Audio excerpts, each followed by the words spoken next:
ये है हो हूँ ना, है हो हूँ के लिए क्या लगता है? इज एम और आर। ये है हूँ के लिए लगने वाला वर्ब है, क्रिया है। ये बनती किससे है? बी से, बताया था ना। बी से बनने वाली क्रिया is am are was were be being been. ठीक है। अब ये जो इज एम आर है जब मेन वर्ब के रूप में आता है, ये इज एम आर का कॉन्सेप्ट पहले समझ लो। इज एम आर, अब आप अभी तक पढ़े होंगे तो बताया गया होगा कि इज एम आर क्या है? हेल्पिंग वर्ब है। ऐसा ही ना सुने हो? कोई और अलग से सुने हो तो बताओ। यही सुने हैं क्या कि इज एम आर क्या है? हेल्पिंग वर्ब है। लेकिन is am are linking verb के रूप में भी आता है, मेन वर्ब के रूप में आता है। इज एम आर कैसे आता है? मेन वर्ब के रूप में भी आता है। जैसे अब हम इसको देखें, Ram is a teacher. Ram एक अध्यापक और Ram is playing a game. इन दोनों ही वाक्यों में इज है। पॉइंट समझना सब लोग ध्यान। राम इज ए टीचर, यहां भी इज है, और Ram is playing a game, यहां भी इज है। लेकिन ये दोनों ही इज में अंतर है। यहां का इज एक वर्ब के साथ है, इसलिए ये क्या है? हेल्पिंग वर्ब कहा जाएगा। इसको ऑक्सिलियरी कहते हैं। अंग्रेजी में क्या कहते हैं? Auxiliary verb. ऑक्सिलियरी की क्रियाएं दो प्रकार की होती हैं, इसको भी आप डिटेल पढ़ेंगे, प्राइमरी ऑक्सिलियरी और मॉडल ऑक्सिलियरी। तो ये जो ऑक्सिलियरी है, प्राइमरी ऑक्सिलियरी, बी से बनने वाली क्रिया जब किसी मेन वर्ब के साथ होगी तो इसको क्या कहेंगे? हेल्पिंग वर्ब या ऑक्सिलियरी वर्ब कहते हैं। ऊपर वाले में देखो, अब वही इज है लेकिन यहां पर कोई भी दूसरी क्रिया नहीं है, तब ये कैसी क्रिया है? ये मेन वर्ब है। और मेन वर्ब के रूप में एक वर्ब होता है जिसको लिंकिंग वर्ब कहते हैं। क्या कहते हैं? Linking verb. लिंकिंग माने होता है जोड़ने वाला। लिंकिंग वर्ब यानी संयोजक क्रिया। तो ये क्या है? यहां की क्रिया। अब यहां पर पूछा गया कि इज क्या है, तो ये है लिंकिंग वर्ब। क्या है ये? Linking verb. और ये लिंकिंग वर्ब मेन वर्ब के रूप में होता है, मुख्य क्रिया के रूप में। यानी इज क्या हो गई यहां? मुख्य क्रिया ना। और दूसरे में क्या है? तो ये इज क्या है? ये इज जो है ये प्लेइंग के साथ यानी एक अलग से क्रिया के साथ आ रहा है, इसलिए ये हेल्पिंग वर्ब है। और ये हेल्पिंग वर्ब जिसको हम कहते हैं, इसको अंग्रेजी में ऑक्सिलियरी वर्ब कहा जाता है। यानी ये सहायक क्रिया है और ये मुख्य क्रिया है। अब आप एक बात जानिए कि इज एम आर क्या है? मुख्य क्रिया भी है और सहायक क्रिया भी है। कब सहायक क्रिया है? जब ये किसी दूसरी वर्ब के साथ होती है तो ये सहायक क्रिया है, और जब कोई दूसरी क्रिया ना हो, ये अकेले वर्ब है, तब ये क्या होगा? मेन वर्ब होगा। इसलिए हम जो यहां बात करने वाले हैं ये हेल्पिंग वर्ब की बात नहीं होगी। यानी जो अभी हम बात करने जा रहे हैं यहाँ इज एम आर का प्रयोग है हो हूं के लिए, ये जो है ये हेल्पिंग वर्ब नहीं है, बल्कि ये क्या है? लिंकिंग वर्ब है जो मेन वर्ब के रूप में कार्य करेगा। इतनी बात समझ में आ गई सबको? अब देखो, जब ये हेल्पिंग वर्ब के रूप में रहता है, नोट नहीं करते तुम लोग, नोट करते रहा करो, क्योंकि बीच में बात आएगी तो मैं मिटा दूंगा तो छूट जाएगा। खैर वो बात अभी अभी आएगी, आगे देखते रहो। तो इसमें जो है ये इज एम आर का जब प्रयोग करने की बात आएगी, किसके रूप में? मेन वर्ब के रूप में। तो इसका एक रूल होता है, क्योंकि ये जो इज एम आर है, इज एम आर को क्या कहते हैं पता है? Incomplete verb. क्या कहेंगे? Incomplete verb. Incomplete verb. ये इनकम्प्लीट वर्ब क्या है? एक नया नाम आ गया भाई। हेल्पिंग वर्ब और मेन वर्ब तो हम समझ रहे थे कि चलो यहाँ मेन वर्ब हो गया और यहाँ हेल्पिंग वर्ब था नीचे वाले वाक्य में, लेकिन अब ये इज एम आर क्या है? Incomplete verb. इनकम्प्लीट वर्ब का मतलब क्या होता है? अपूर्ण क्रिया। भाई कंप्लीट यानी पूर्ण और इनकम्प्लीट यानी अपूर्ण। तो ये जो वर्ब है वो इनकम्प्लीट वर्ब है। इनकम्प्लीट यानी अपूर्ण क्रिया, और अपूर्ण क्रियाएं जो होती हैं वो अधूरी होती हैं। अपूर्ण क्रिया यानी अधूरी होती हैं। इसीलिए उन क्रियाओं को पूरा करने के लिए कंप्लीमेंट की जरूरत पड़ती है। चलो एक और शब्द जोड़ लो इसी में, क्या होता है? कंप्लीमेंट की जरूरत पड़ती है। ये नए नए शब्द हैं, इन सब शब्द को मैं इसलिए बता रहा हूं कि आप परिचित रहिए इनसे। ये प्रयोग होंगे तो उनको कहा जाएगा कि पहले तो ये क्रिया क्या है? इनकम्प्लीट वर्ब है, और जब ये इनकम्प्लीट वर्ब है किसी भी वाक्य में प्रयोग की जाएगी तो इसको कंप्लीट करने के लिए कौन आएगा? कंप्लीमेंट आएगा, जिसको हम कहते हैं पूरक। यस, कंप्लीमेंट आएगा किसको पूरा करने के लिए? इज एम आर को। जैसे हाँ बोलो, क्या कहेंगे हिंदी में? ये इनकम्प्लीट वर्ब यानी अपूर्ण क्रिया, और कंप्लीमेंट यानी पूरक, यानी नहीं क्रिया नहीं, पूरक। हाँ पूरक केवल, यानी इस क्रिया को पूरा करने वाला जो शब्द आएगा उसी को क्या कहेंगे? पूरक। जैसे मैं एग्जांपल देता हूं, अभी मैंने लिखा राम इज ए टीचर। इधर ध्यान मत देना, अभी इसका ट्रांसलेशन नहीं बन रहा है, नहीं लगेगा किसी का ट्रांसलेशन बना दिया गया। यहां जो है ये राम इज ए टीचर, एक सेंटेंस ले लो, इसमें इज आया है, इज एम आर। तो अपूर्ण क्रिया और पूर्ण क्रिया कौन होती है? तो अपूर्ण क्रियाएं वे क्रियाएं होती हैं जो अकेले पूरी नहीं होती, तो उन क्रियाओं को पूरा करने के लिए जरूरत पड़ती है कंप्लीमेंट की। और जो क्रियाएं अकेले आती हैं और पूर्ण होती हैं उनके साथ कंप्लीमेंट की जरूरत नहीं पड़ती। जैसे यहां इज क्या है? ये क्रिया है, और एक सेंटेंस मैं ले लूं कि जो है आई गो, मैं जाता हूं, ये सेंटेंस है। ये गो क्या है? क्रिया। गो क्या है? गो माने जाना। उस दिन बताया था ना, गो माने जाना, खाना पीना, सोना टहलना, ये सब क्रिया होती। तो गो भी एक क्रिया हो गई और इज भी एक क्रिया हो गई। लेकिन यहां जैसे मैंने आई गो कह दिया, ये सेंटेंस पूरा हो गया, मैं जाता हूं। या आई गो टू स्कूल लिख देंगे तो भी हो गया कि मैं जाता हूं, मैं स्कूल जाता हूं। क्रिया यानी ये क्रिया पूरी है। ये क्रिया क्या है? अपने आप में पूरी है। या यहां आई राइट लिख दें, आई रीड लिख दें, है कि नहीं है? मैं लिखता हूं, मैं पढ़ता हूं, तो ये क्रिया पूर्ण है, इसके आगे कंप्लीमेंट की जरूरत नहीं है। लेकिन इसमें यदि हम ये केवल लिख दें राम इज, तो ये वाक्य ही अपूर्ण है। यानी ये क्रिया क्या है? अपूर्ण है, इसलिए इसको ऐसे नहीं लिखा जा सकता। बात समझ में आ रही कि नहीं आ रही? ये ऐसा कभी नहीं लिखा हुआ आपको सेंटेंस दिखेगा। क्यों? क्योंकि ये अपूर्ण क्रिया है, और अपूर्ण क्रिया कभी अकेले नहीं होती, बल्कि उसको पूर्ण करने के लिए कोई ना कोई वर्ड आता है, और वो पूर्ण करने वाला जो वर्ब आता है और शब्द वर्ड आता है उसी को क्या कहते हैं? कंप्लीमेंट कहते हैं। ठीक ना? अब जैसे यही है, अब जैसे एक बात समझो कि कोई तुमसे पूछ दे कि मैं हूं का ट्रांसलेशन बताइए, या राम है। भाई क्वेश्चन होता है ना, कौन है? तो कहते हैं राम है। तो अब वही तो कह रहा हूं कि वाक्य गलत हो जाएगा, अधूरा है। भाई यहां लिख दोगे आई एम तो भी गलत है, राम इज तो भी गलत है। क्यों? क्योंकि ये अपूर्ण क्रियाएं हैं। अपूर्ण क्रियाएं कभी अकेले प्रयोग नहीं होती, उनको कंप्लीमेंट की जरूरत पड़ती है। तब अब क्या करें? तो ऐसे सेंटेंसेस को बनाने के लिए जिसमें इज एम आर को मुख्य क्रिया के रूप में रखना हो, तो ये जो सब्जेक्ट होता है ये कंप्लीमेंट बन जाता है। क्या हो जाता है? ये जो सब्जेक्ट है वही कंप्लीमेंट के प्लेस पर होता है। तब सब्जेक्ट पर कौन रहेगा? भाई बिना सब्जेक्ट के भी तो नहीं बनेगा। हाँ यस, तो वहां पर सब्जेक्ट के रूप में इट का प्रयोग किया जाता है।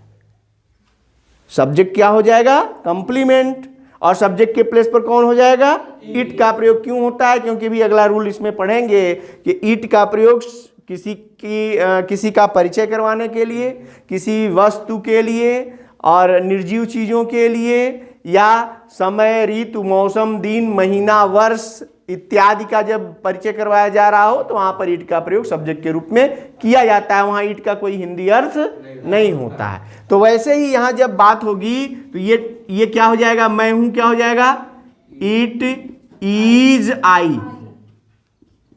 इज क्यों आया, क्योंकि अब सब्जेक्ट इट है, आई नहीं है। सब्जेक्ट आई रहता तो एम, लेकिन अब सब्जेक्ट आई नहीं है। आई क्या हो गया, कंप्लीमेंट। सब्जेक्ट कौन है, इट, तो इट के साथ क्या लगता है, इज, इसलिए इसको कहेंगे इट इज आई। इसको क्या कहेंगे, it is Ram. It is Ram. जैसे आप अपने घर लेकर जाइए अपने मित्र को, कौन है ये, तो कहेंगे ये बबीता। तो क्या कहेंगे, it is Babita. Babita is नहीं कहेंगे यदि अंग्रेजी में कहना है तो ना। बात समझ में आ रही कि नहीं आ रही। तो ये जो है इट का प्रयोग करके इसको कंप्लीमेंट बनाना पड़ता है, इसलिए यहां पर सब्जेक्ट के रूप में इट का प्रयोग किया जाता है। अब किया भी क्यों गया, क्योंकि इज इनकम्प्लीट है, इसको पूरा करने के लिए कंप्लीमेंट चाहिए, और कंप्लीमेंट आ गया तो इसका मतलब कोई सब्जेक्ट चाहिए। और ये जो कंप्लीमेंट है, इनकम्प्लीट वर्ब है, इसी को मैंने अभी ऊपर क्या कहा था, ये कौन सी क्रिया है, लिंकिंग वर्ब है। क्या कहा था, लिंकिंग मतलब जोड़ने वाला। किसको जोड़ रहा है बताइए, इस वाक्य में इज किसको जोड़ रहा है, इट और आई को, क्योंकि इट और आई एक दूसरे से मिल रहे हैं ना। ये मोहन, ये मैं हूं, तो इट और आई दोनों एक दूसरे के लिए ही हैं, और बीच में एक क्रिया ऐसी आ रही जो दोनों शब्दों को आपस में जोड़ देती है। तो ये तो समझने के लिए मैंने कहा। अब देखते हैं कि ये जो सेंटेंस लिखा गया है वो कैसे बनेगा। ये मैंने समझाया केवल कि इज, एम, आर जो होते हैं वो क्या होते हैं, इनकम्प्लीट वर्ब होते हैं, और इनको पूरा करने के लिए कंप्लीमेंट की जरूरत पड़ती है। उधर मैंने छोड़ दिया, इतने में मेरा काम होना है। अब देखिए, ये है आपका प्रयागराज एक प्रसिद्ध नगर है। पॉइंट ये है कि हमें फार्मूला आना चाहिए। मैंने उस दिन बताया था कि जब भी किसी सेंटेंस का हिंदी से अंग्रेजी बना रहे होते हैं तो सबसे पहले हमको चाहिए, यस, फार्मूला कहता है कि पहले आप सब्जेक्ट लीजिए। क्या ले लीजिए, ये आप नहीं, चलो, तो ये सबसे पहले क्या आएगा, सब्जेक्ट आएगा। उसके बाद आ जाएगा इज, एम, आर में से कोई एक लेना है। उसके बाद जब भी अब इसके बाद लिखेंगे तो क्या लिखेंगे, कंप्लीमेंट लिखेंगे। ये बात आपको याद दिमाग में रहनी चाहिए। यानी सबसे पहले सब्जेक्ट लेंगे। सब्जेक्ट कैसे मिलता है, कौन या किसने से प्रश्न पूछने पर यह बात बताया था मैंने। उसके बाद क्या लिखना है, इज, एम, आर लिखना है। फिर उसके बाद कंप्लीमेंट लिखना है, COMPLEMENT, ठीक है। अब सब्जेक्ट क्या है इसमें, कौन प्रसिद्ध नगर है, इसका मतलब सब्जेक्ट हो गया हमारा प्रयागराज। जैसे मैं करवा रहा हूं वैसे करोगे, कभी भी गलत नहीं होगा। आप आंख बंद करके केवल लिखना शुरू कर देते हैं कि ये पहले है ये बाद में है, इसलिए गलत होता है। एकदम पॉइंट जैसे जैसे मैं कर रहा हूं वैसे आप दिमाग में बैठा लो। सबसे पहले लेना है सब्जेक्ट। सब्जेक्ट मिल गया मुझे प्रयागराज। कौन प्रसिद्ध नगर है, प्रयागराज। तो सब्जेक्ट क्लियर हो गया, यानी प्रयागराज। इसके साथ अब इज, एम, आर में से कोई एक लगाना है। तो प्रयागराज सिंगुलर नंबर है तो इज, प्रयागराज प्लूरल नंबर होगा तो आर, और आई के साथ एम लगता है। तो प्रयागराज प्लूरल तो है नहीं क्योंकि एक शहर का नाम है, इसलिए इसके साथ क्या लगेगा, इज। अब देखो, इज इनकम्प्लीट है। इनकम्प्लीट है इसका मतलब इसके बाद जो आ रहा है वो क्या होगा, कंप्लीमेंट होगा। और कंप्लीमेंट में क्या है, तो एक प्रसिद्ध नगर। ये पूरा एक प्रसिद्ध, अब ऐसा नहीं कि नगर है, प्रसिद्ध अलग कर दिए, एक अलग कर दिए, ऐसा नहीं होगा, क्योंकि नगर के बारे में है प्रसिद्ध और प्रसिद्ध के ही बारे में है एक।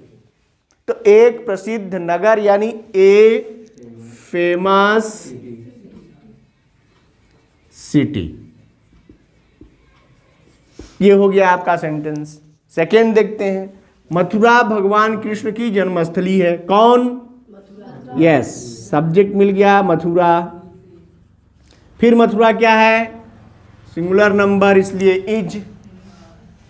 क्या है, भगवान कृष्ण की जन्म स्थली, तो birth place of Lord Krishna.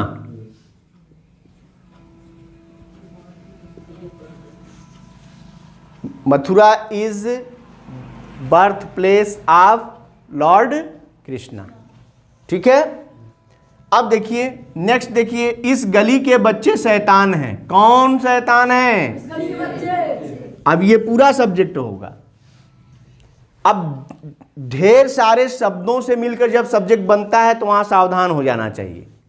वहां सावधान क्या होना है?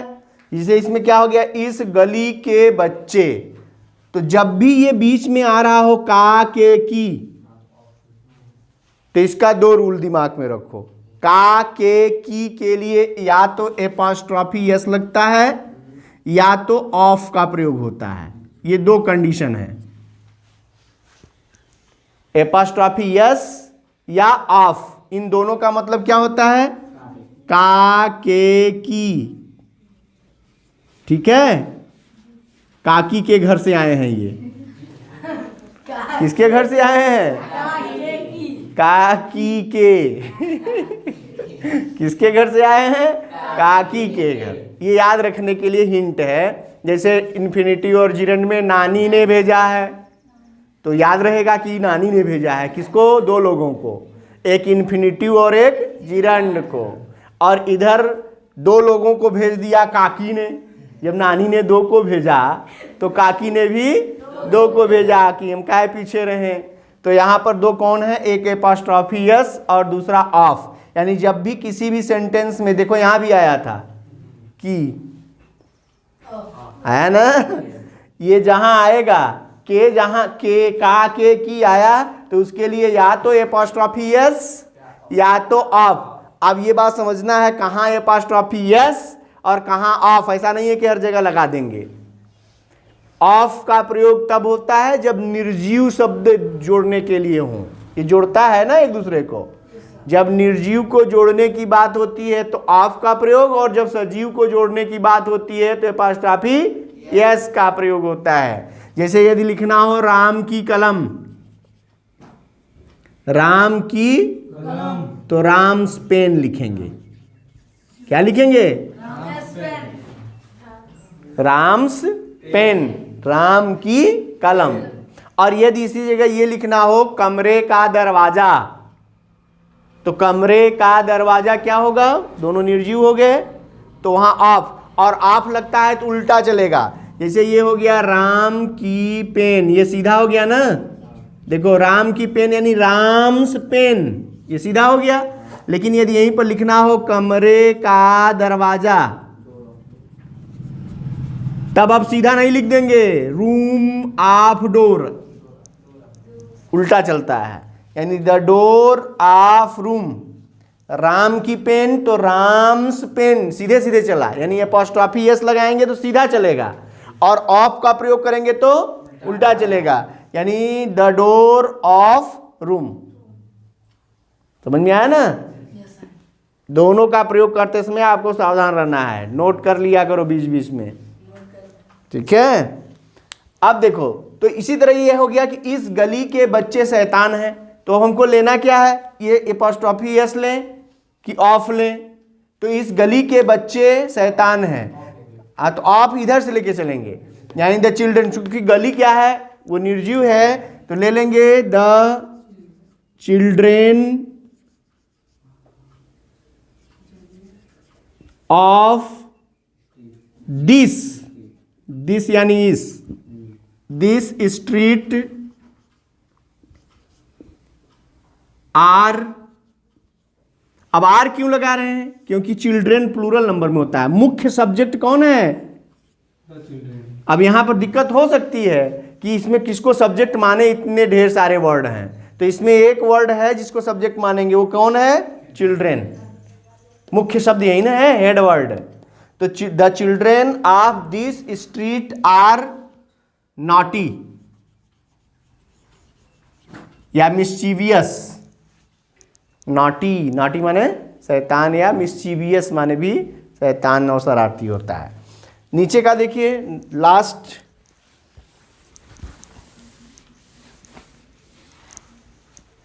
शिशुओं के लिए दूध एकमात्र आहार होता है। अब बताइए इसमें सब्जेक्ट क्या है, कौन है सब्जेक्ट इसमें?